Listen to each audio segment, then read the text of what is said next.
La belle de Cadiz a les yeux la couleur.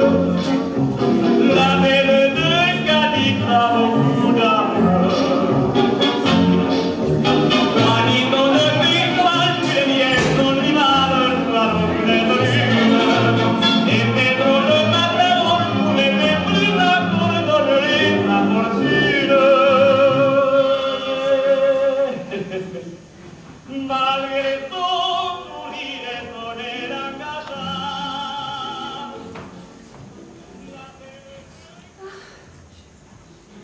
Je suis seule. Ils sont tous à cueillir les fruits gorgés de soleil qui ne demandent qu'à être évoqués. Tout le monde se réjouit. Même la chatte sait où il est son bonheur.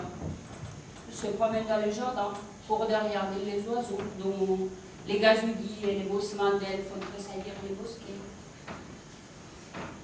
Ah, et moi je reste ici toute la journée enfermée, comme si j'étais dans un couvent, sans jamais prendre beaucoup de plaisir. Oh oui, c'est la vérité. Jamais plus je ne sortirai. Jamais.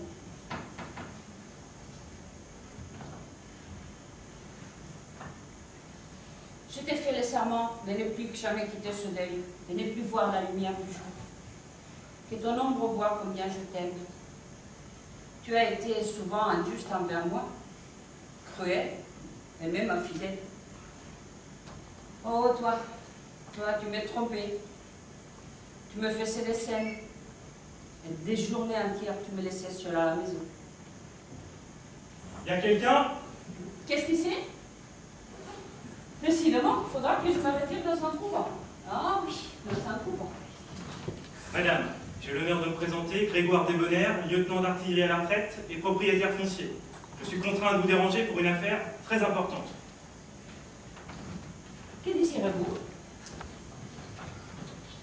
Feu, votre mari, que j'ai eu l'honneur de connaître, est resté me devoir en 2 traites la somme de 30 000 francs. Et comme je dois verser dès demain mes intérêts au crédit à l'école, je vous demanderai, madame, de bien vouloir me régler cette somme aujourd'hui même. 30 000 francs? Et pourquoi mon mari vous le devait-il? Il achetait de l'avoine chez moi. Si Nicolas est resté vous devoir cette somme, bien entendu, je vous réglerai. Mais excusez-moi, je n'ai pas de l'argent liquide. Mon intendant sera de retour après-demain et je lui demanderai de vous payer. Mais jusque-là, je ne puis vous donner satisfaction. Il y a aujourd'hui juste 7 mois que mon mari est mort et je n'ai pas du tout la tête à m'occuper d'histoire d'argent. Et moi, si je ne paye pas demain... Là, vous saurez votre argent après-demain. Ce n'est pas après-demain que j'ai besoin d'argent, mais aujourd'hui. Excusez-moi, mais aujourd'hui, je ne peux pas vous payer. Et moi, je ne peux pas attendre jusqu'à après-demain. Mais qu'est-ce que vous voulez que j'y fasse?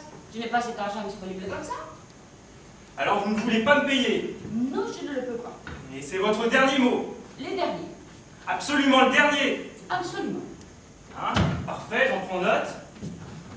Et on voudrait encore que je garde mon sang-froid. Tout à l'heure sur la route, je rencontre mon voisin qui me dit « Mais Grégoire, mais pourquoi es-tu toujours en colère ?»« En colère? Je vous le demande, moi, pourquoi ne serais-je pas en colère? J'ai un pressant besoin d'argent, un besoin à m'en trancher la gorge. » Il me semble vous savoir dit que lorsque mon intendant reviendra, vous serez payé. Madame, ce n'est pas votre intendant que je suis venu voir, mais vous. Que diable, passez-moi l'expression, voulez-vous que je me fiche de votre intendant? Excusez-moi, chers messieurs, mais je ne suis pas habitué à cette façon de parler. Je ne vous écoute plus. Voyez un peu, pas la tête. 7 mois que son mari est mort, fait les 6 malgré l'usage. Et moi, qu'est-ce que je dois faire en attendant? M'excuser peut-être? Prendre mon élan et me fracasser la tête contre le mur? Non. Non, tout ça, c'est parce que je suis bien trop délicat avec les femmes. Et attendez, hein, on ne trompera plus. Hein. Je ne permettrai pas que l'on se moque de moi ou le diable m'emporte. Je resterai ici, je ne bougerai pas d'un pouce tant qu'elle ne m'aura pas payé. Je suis en colère, je suis en colère. Cher monsieur, je me suis depuis longtemps dans ma solitude déshabituée de la voix humaine et je ne supporte pas les cris. Je vous prie instamment de ne pas troubler mon repos. Donnez-moi mon argent et je m'en irai. Il me semble vous avoir dit d'attendre jusqu'à après-demain. Il me semble vous avoir également dit que je ne pouvais pas attendre jusqu'à après-demain. Mais qu'est-ce que vous voulez que j'y fasse? puisque je n'ai pas assez d'argent disponible. Vous c'est drôle. Alors vous ne voulez pas me payer tout de suite? Non, je ne le peux pas. Très bien. Dans ce cas, je resterai ici jusqu'à ce que je le reçoive. Ah, vous voulez payer après-demain? Bah très bien, je resterai ici jusqu'à après-demain. Oui, comme ça, assis. Vous croyez peut-être que je plaisante? Cher monsieur, je vous prie de ne pas crier. Vous n'êtes pas ici dans une écurie ni sur un champ de bataille. Je ne vous demande pas si je suis dans une écurie ou un champ de bataille. Je vous demande de me rendre mon argent. Vous ne savez pas retenir comme il faut devant les dames. Je regrette, je sais parfaitement me tenir comme il faut devant les dames. Non, vous ne savez pas. C'est un mal élevé, un grossier personnage. Les gens bien ne parlent pas aux femmes sur ce ton. Mais comment voulez-vous que je vous parle? En faisant la bouche en cul de poule, peut-être? Madame, je vous prie de croire que je suis très heureux de ne pas recevoir mon argent. Oh, mais excusez-moi de vous avoir dérangé. Oh, mais quel beau temps nous avons là. Mais que ce deuil vous va si bien.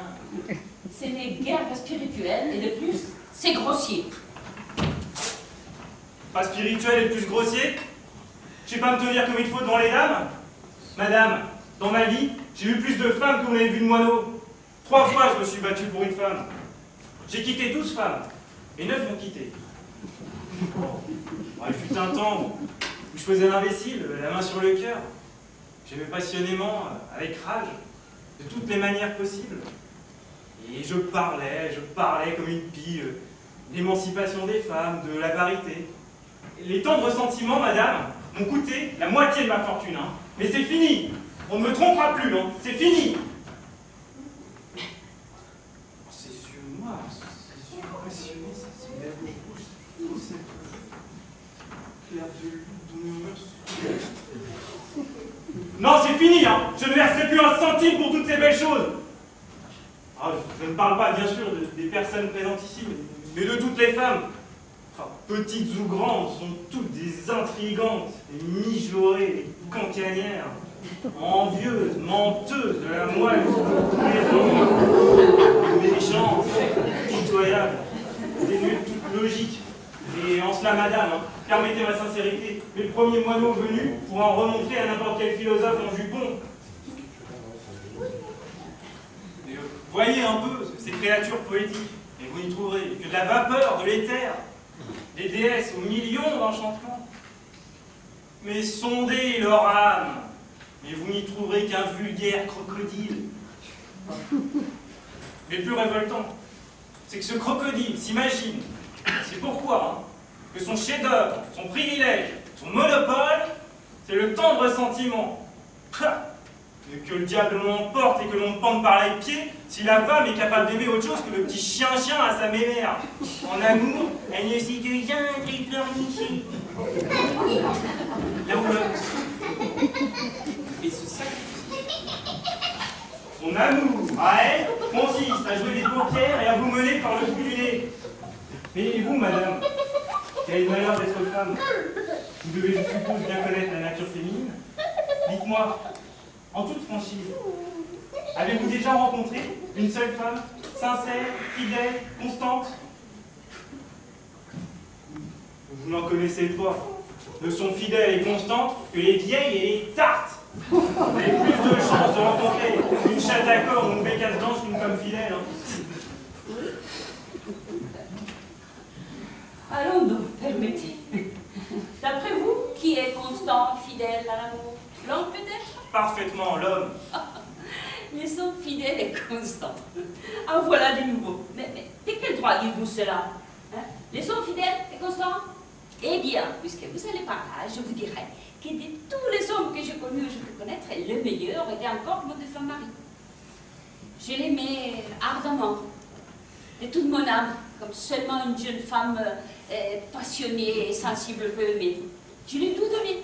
Ma vie, ma jeunesse, mon amour, le bonheur, ma fortune. Je ne respirais que par lui. Je l'idolâtrais comme une païenne.